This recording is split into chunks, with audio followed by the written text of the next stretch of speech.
And what I have realized now, especially coming back to the US, is that it was never designed for me to fit in. It was meant to be that war zone. It was meant to be that rupture. It was meant for everything to fall out so that I could rebuild. So back to your question about coming back from it, it's been really back to the integrity.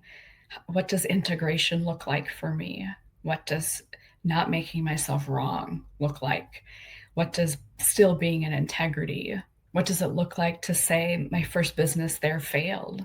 And it was the cornerstone to everything that I'm doing now. So it's taking all those other micro moments and flipping everything on its head. My way of thinking, my way of being, how I receive, how I give.